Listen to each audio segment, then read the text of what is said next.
All right, this is Michael with Urgent Backyard Orchards. It is April of 2022 on a nice day here in Southern California, Inland Empire. It is nice, but it's also windy. So apologize if you hear kind of wind blowing as we're going through this.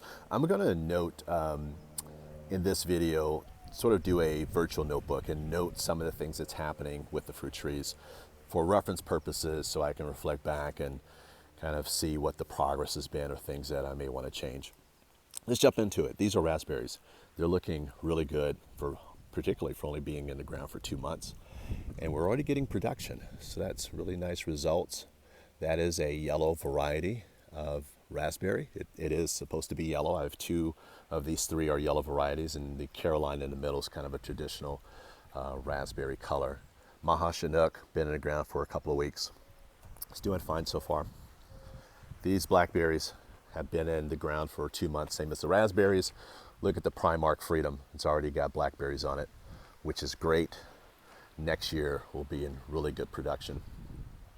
The apple trees, a little bit of an experiment. It's a 2-in-1 planting, Granny and a Red Fuji. Noticing that it's waking up. It's starting to get, the bark is starting to get green. It's been in hibernation. We will see if it actually produces flowers and fruit because it requires a little bit more chill hours than some of the other plants in the garden. So we'll have to keep an eye on that and see how it does. This is a multi-grafted stone fruit tree, plum, nectarine, a peach, and apricot. And it's been in the ground about 15 months, doing really well. First year, just put it in and got about 5 pieces of fruit on it. This year, I'm looking at about 50. So 10x production year over year, which is phenomenal. With the heaviest set of the apricots and then followed by the peaches. The plum behind it, Satsuma plum, is doing really good. Been in the ground 6 months. I'm seeing the branches starting to lean over. May have to thin some of those, about 60 pieces of fruit. Excited about that. This guy right here, this is a nectarine, Desert Delight, one of the first trees in the ground, going back May of last year or 2 years ago. Looks really healthy, lots of fruit on it. Have to do a lot of thinning of the fruit. I got to come back and thin some more.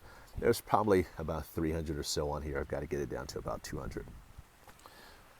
Multi-bud cherry tree, ring, Bing, Rainier, Lampins, and a Van may have the same issue as the apple in terms of requiring more chill hours. So we'll see how that does. The leaves look healthy. It's just is it cold enough to actually produce flowers and fruit. The blueberries, I've got mixed kind of results with the blueberries. Had a lot of damage last year due to the sun, but some of the blueberries are looking really good, and I'm harvesting and eating blueberries about a couple of times a week off of my plants. That was a Biloxi. Forget what that variety is. This is an emerald, just has a couple blueberries on them. This is a Misty, has great production. Lots of blueberries, maybe close to 200 or so just on this one tree. I have a South Moon and a pink lemonade blueberry. And so if you're in hot climates, the lesson learned is if it starts getting over about 95, pull them out of the sun, not even just morning sun. Get them into the shade because they're sensitive to high heat.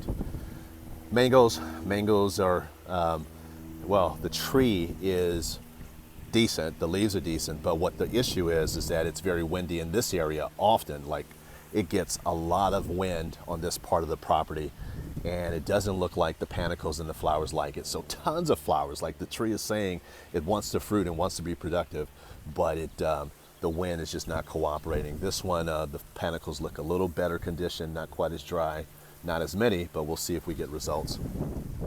Okay, walking around, there's a couple of more blueberries. This is a pink icing, kind of a later season blueberry. The color, as the name, is a little pinkish. And this is a peach sorbet blueberry. That one hasn't done much this year. The pink icing has blueberries on it. All right, in the tall containers, 2 on the left are raspberries. Been in these pots for the 2nd season, a little bit over a year. The leaves are looking healthy. I'm expecting these to flower very soon and start producing fruit. The blackberries are ahead of the game here. They are looking great. I've been harvesting a few blackberries. These right here that you see in front are about a couple of days away from being fully ripe. So they're looking really good. They produce lots of flowers, and you see various stages of the fruit in development. I'm guessing about 50 or so blackberries are being developed on this, on each of these containers, each of these plants. The mangoes, that's another project. Various varieties. I'll go into the varieties at some other video, but I've got some highly sought after varieties, and I've got these little guys, grafted mangoes, that are producing fruit. I'll have to take a few off. They can't hold that many fruit. Keep it down to maybe 2 or 3 in the first year at this level. Most people take them all off, but I want to sample them if they can hold. And then citrus. A lot of these have been in a long time, particularly the ones that are in the tree wells. They've been in since May of 2020. So the Tangelo on the right is doing well. It has a little bit of fruit on it. It's already flowered, producing more fruit. Same with the grapefruit. The Oro Blanco had a decent season, not as many as I wanted. And so because of that, I have a backup, another Oro Blanco, because I love that grapefruit so much. Top 3 favorite fruit. And both of them have flowered and set fruit for next year. The blood orange did really good last year, right there in the middle, about 50. There's a couple left. We'll pull off the rest and enjoy those. Valencia orange is doing okay. I might replace it. The mandarin in the back hasn't done anything, and this is his second season. Hasn't really flowered and produced fruit. So I may replace that. I've already got a backup for that, which is a Gold Nugget mandarin right here that has fruit on it, found it in a nursery. Saw that it had little fruit developing. I said, yep, I want that one. That's going to be great. I knew it can fruit, and it's already flowering and fruiting for next year. So that might be the replacement.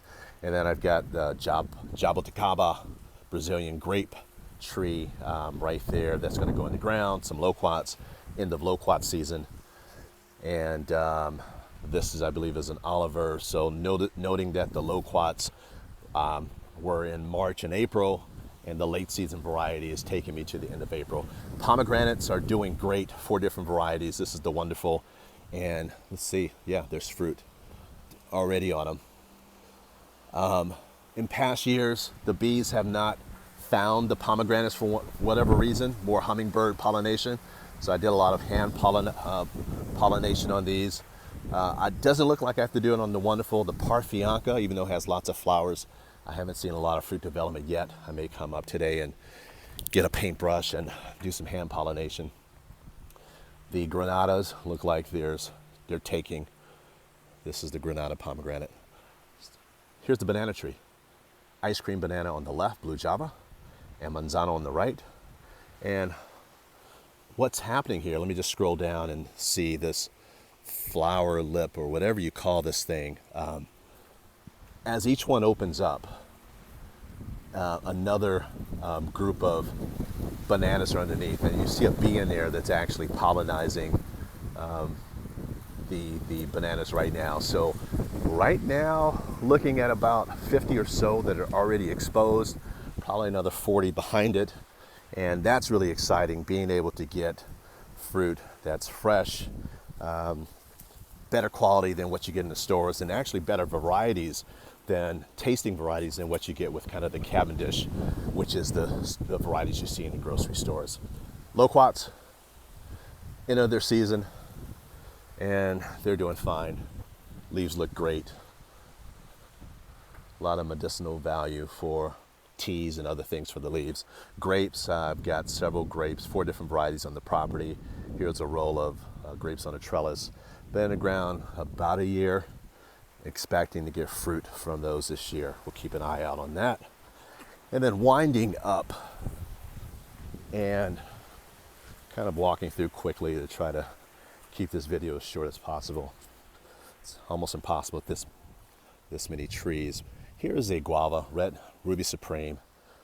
This has been in the ground about 6 or 7 months. Bought it with fruit on it, had about 6 guavas on it, and it's held up well. We'll probably go into its flowering cycle in a little bit. Passion fruit, put this in June of last year, June 2021, and it has done great. It has just produced not a whole lot first year, about 10 or so. I mean, that's typical. If you're getting fruit in the first year, you're way ahead of the game, and this one has a lot of flowers that are producing, and it's going to do great this year. I'm expecting probably about 100 passion fruits on there. The moringa trees have struggled. Went in the ground 4 months ago, had a lot of root damage. The roots fell apart for the most part when I took it out of the container to the ground. And so it looked like it was dead. I knew it wasn't. Just gave it a little bit of patience, and it's starting to bounce back. New growth on that tree, so we'll monitor that over the next couple of months, but it's bouncing back, and it's a good lesson because, you know, the title of the channel is Urgent Backyard Orchards, and I can be a little impatient by nature, but you have to balance that with a decent amount of patience on certain things. You have to balance being urgent with looking at the long-term goals and the long-term objectives. So the last set of trees, the mango just went in the ground about a month ago. It's doing fine. That's in the front. Barbados cherry produced last year, went in the ground, I would say around August, maybe earlier, somewhere between April and August. I forget. I have to look at the tags. And it produced fruit, so that should do really well this year in the second year. Mulberry is doing great. Just went in the ground a month ago. Missed its season. It'll be well set up for next year. Avocados, that's a lamb haas that has flowered and set fruit, so expecting really good things about the lamb haas. And then the fuerte it's flowered, but I haven't seen a lot of fruit set on it, so that may be an issue. May not get fruit from the fuerte this year. Sometimes it takes avocados a little bit to mature and get going and get consistent. So that is the tour, and just one of the things I want to share, one of the goals out of this orchard is for me to get successive ripening. And what I mean by that is getting fruit production every single month of the year. So if I think about it, right now I've got citrus. They start popping off in January, and they go all the way to May. So citrus from January to May. In March, I get loquats from March into April. The mulberries will kick in right around April, then followed by the other berries, the blueberries, the raspberries, the blackberries. They run from April until about June, sometimes a little longer on the blackberries and raspberries. And then you get to the summer fruits where you get most of your production, the peaches, the plums, the nectarines, the apricots, the grapes, hopefully the cherries. We'll see, but that will range from anywhere from about May with the nectarines on my property until about maybe August. So a nice long stretch of those. And then that takes you into things like the mangoes. The mangoes, once they get going, it's probably June to August, maybe September. So you got coverage there. That leads up to the pomegranates, which are September, October. The apples, I have late season variety, so talking about October, November. And then I've got the fall kind of fruits, the passion fruit in front of us, the guava over to the right, the Barbados cherry. Those are all plants that will go anywhere from June, in some cases all the way to January. I had passion fruit up until January this year. So that is the goal. And then you got bananas that are intermittent. And then you've got avocados that are going to be kind of, once they get going, they'll be kind of year round for me. And then the, what else is there? The lemons are year round. So that is the strategy, and just took note of what's happening in this orchard for April of 2022. The winds are picking up again. Thanks for joining this episode of Urgent Backyard Orchards. Have a great one.